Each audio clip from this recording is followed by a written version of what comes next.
So money and banking को हम लोग कंटिन्यू करेंगे।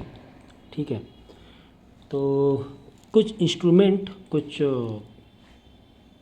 टर्म यूज़ होते हैं मनी पॉलिसी में।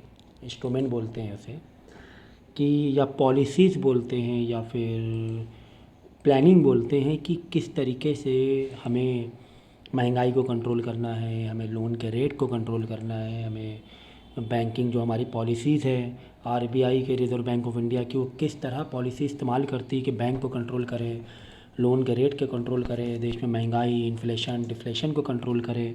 ठीक है, लिक्विडिटी है, लिक्विडिटी मतलब कैश फ्लो मार्केट में, उसको कैसे कंट्रोल करना है। तो कुछ इंस्ट्रूमेंट का मतलब है कुछ तरीके यूज़ होते हैं उन पॉलिसीज़ का इस्तेमाल करके हम लोग क्या करते हैं,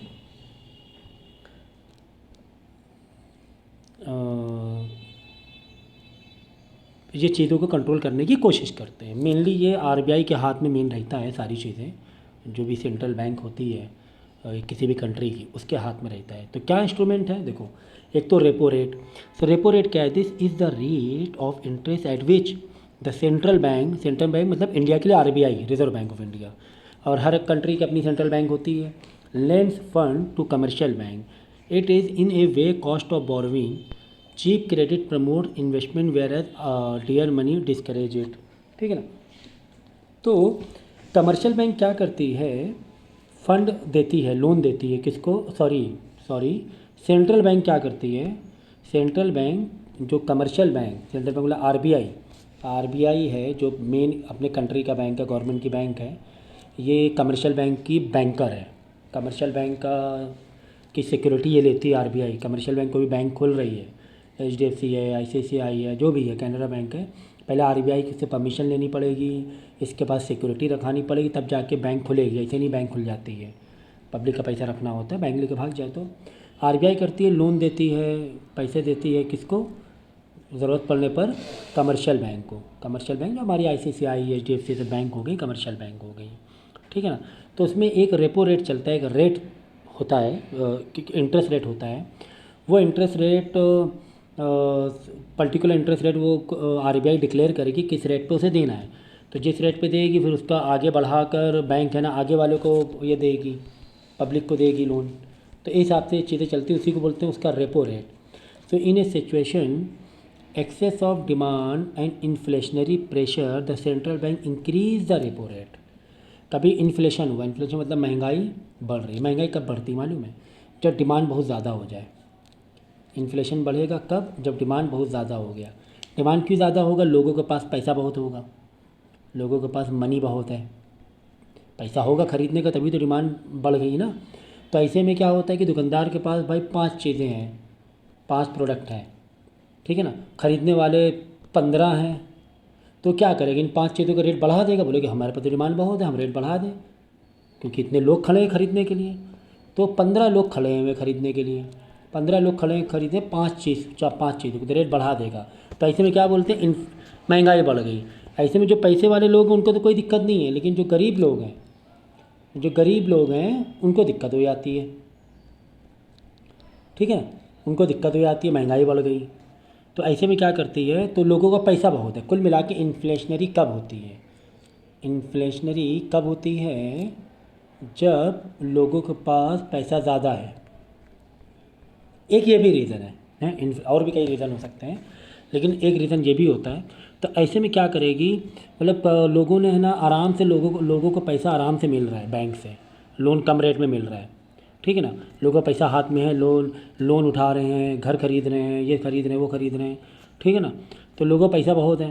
तो ऐसे में क्या करेगी, सेंट्रल बैंक रेपो रेट बढ़ा देगी। रेपो रेट मतलब जो loan central bank commercial bank को दे रही है उसका रेट बढ़ा देगी। जब उसका रेट बढ़ा देगी, रेपो रेट आरआर बढ़ जाएगा, तो जो कमर्शियल बैंक पब्लिक को लोन दे रही है वो लोन का इंटरेस्ट रेट भी बढ़ जाएगा, क्योंकि वो फिर उसको महंगा पड़ रहा है तो दूसरों को महंगे में देगी ना, है ना, उसको महंगा पड़ रहा है दूसरों को महंगे में देगी।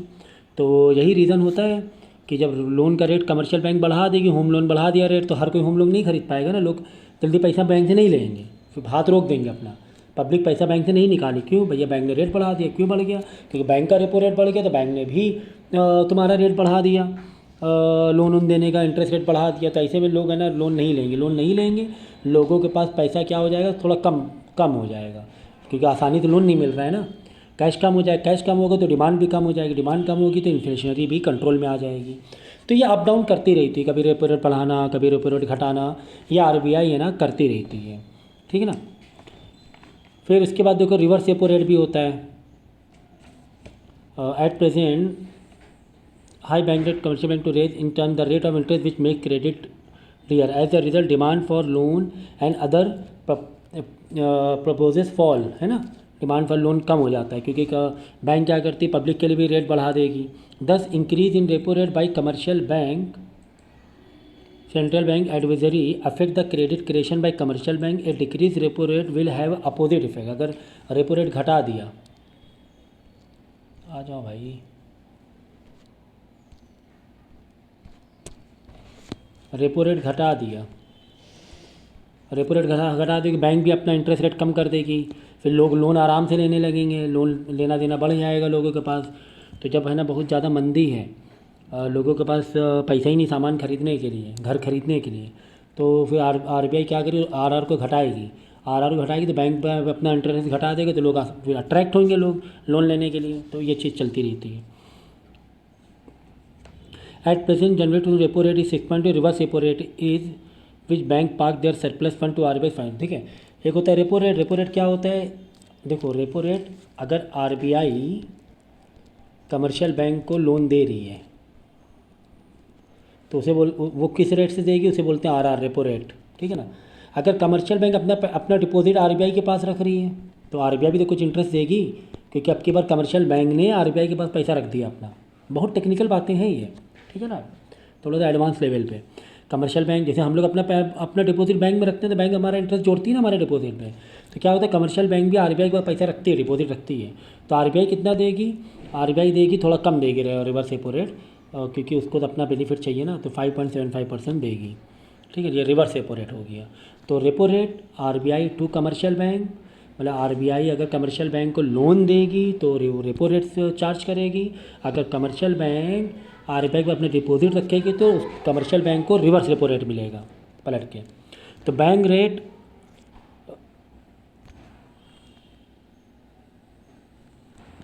And repo rate are almost similar except the bank rate is applicable for long term और रेपो सेट, ठीक है। बैंक रेट भी वही बात होती है, एक और टर्म होता है बैंक रेट, एक ही बात होती है। रेपो रेट जैसा ही होता है, आरबीआई चार्ज मारेगी बैंक रेट का, लेकिन बैंक रेट क्या होता है लॉन्ग टर्म के लिए होता है, और रेपो रेट बदलता रहता है हर मतलब थोड़ी थोड़ी देर दिन में बदलता रहता है रेपो रेट। बैंक रेट जैसे कि कमर्शियल बैंक ने 20 साल के लिए आरबीआई ने 5 साल के लिए लोन दिया कमर्शियल बैंक को।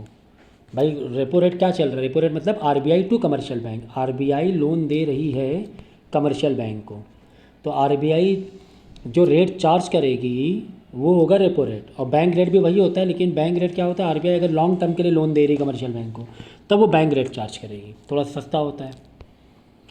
ओपन मार्केट ऑपरेशन देखो एक टर्म है, बैंक ये रेपो रेट आता है, reverse repo rate, bank rate, ये सब आएगा, ठीक है। Open market operation, open market operation में सब buying and selling of government securities by the central bank to the public and bank, ठीक है ना।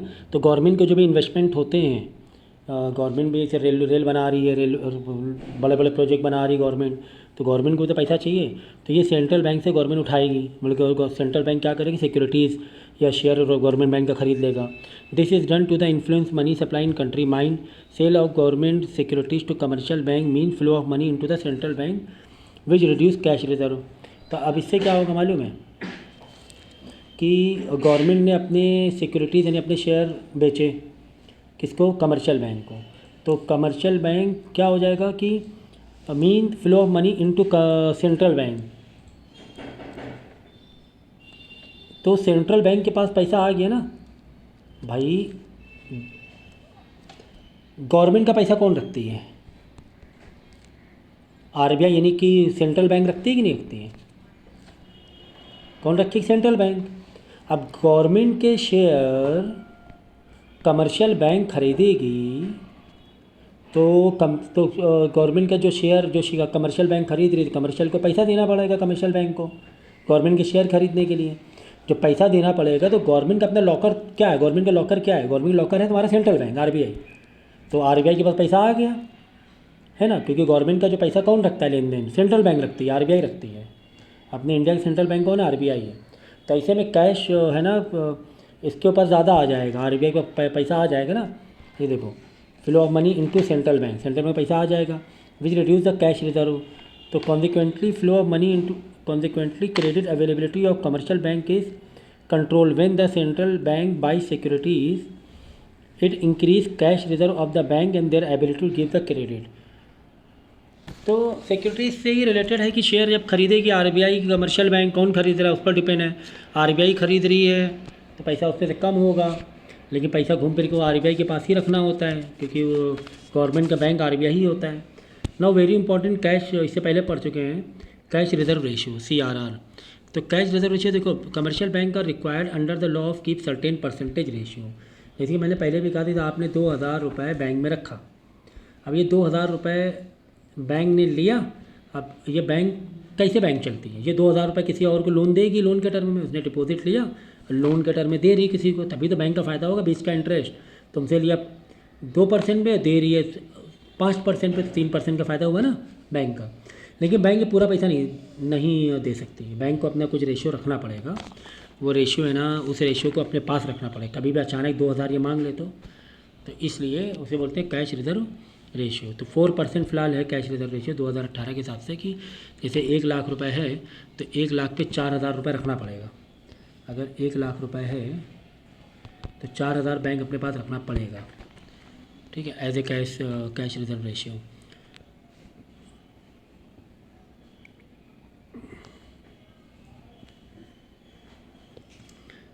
फिर एक्सचेंज कंट्रोल है। एक्सचेंज कंट्रोल में जो सेंट्रल बैंक जो भी बाहर की मनी होती है उसको भी कंट्रोल करती है ना। कैसे पता चलता है 1 रुपये 80 रुपीज़ डॉलर है, तो ये सब कैसे पता चलेगा। तो एक्सचेंज कंट्रोल सिस्टम होता है, इसमें सारी चीज़ें मेज़र की जाती हैं कि हमारी कंट्री की वैल्यू क्या है, कितना गोल्ड है, कितने रिसोर्सेज हैं, क्या है, वेल्थ कितनी है, बाहर की वेल्थ कितनी है। बाहर की वेल्थ 80 गुना ज़्यादा है, बाहर के पास 80 गुना ज़्यादा कैश नहीं, 80 गुना ज़्यादा वेल्थ है, गोल्ड है या उसका जीडीपी, बाकी बहुत सारी चीज़ें तो डीपली देखी जाती हैं, उतना आपको है नहीं। वो देखते हैं कि यार यूएसए है, यूएसए के पास वेल्थ जो है वो 80 टाइम ज़्यादा है यूएसए के पास, ठीक है ना। तो फिर 1 रुपये 80 रुपीज़ $1 के बराबर हो जाएगा। तो ये ऐसे कुछ मेज़र किए जाते हैं, लेकिन अभी आपको उतना है नहीं। अब लेंडर ऑफ लास्ट रिजोर्ट, आखिरी रिजोर्ट क्या है, वो पैसा उधार लेने या देने, मतलब उधार लेने का या लोन लेने का, तो वो क्या है, वो है तुम्हारा सेंट्रल बैंक, है ना।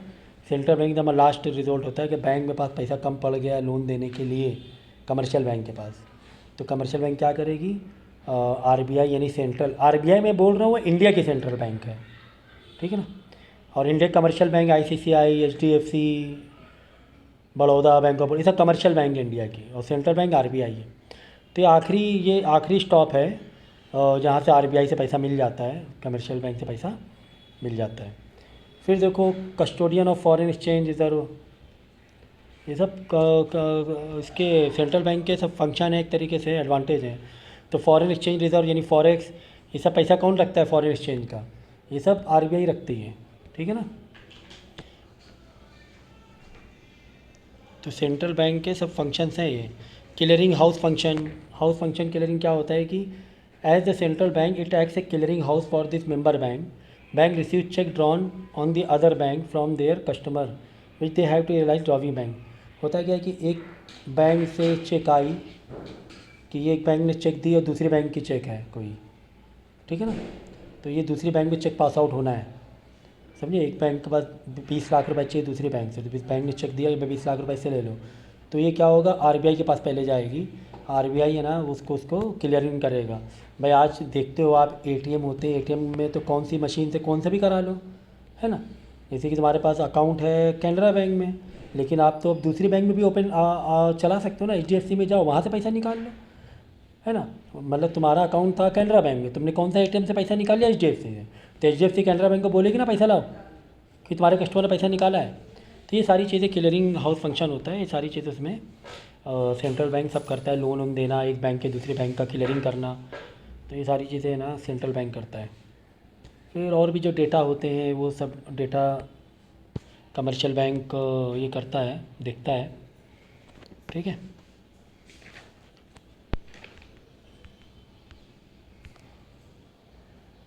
ठीक है, तो यहाँ तक है ना आपका हो गया है। तो डेफिनेटली चैप्टर काफ़ी टेक्निकल है, ये मानता हूँ मैं, लेकिन उतना डिटेल्स में शुरुआत में नहीं आएगा आपको अभी फ़िलहाल। तो यूपी बोर्ड है तो इसमें तो इतना ज़्यादा आता नहीं है, लेकिन फिर भी अगर आपको लगता है कोई डाउट है तो आप डाउट ज़रूर पूछें। ठीक है।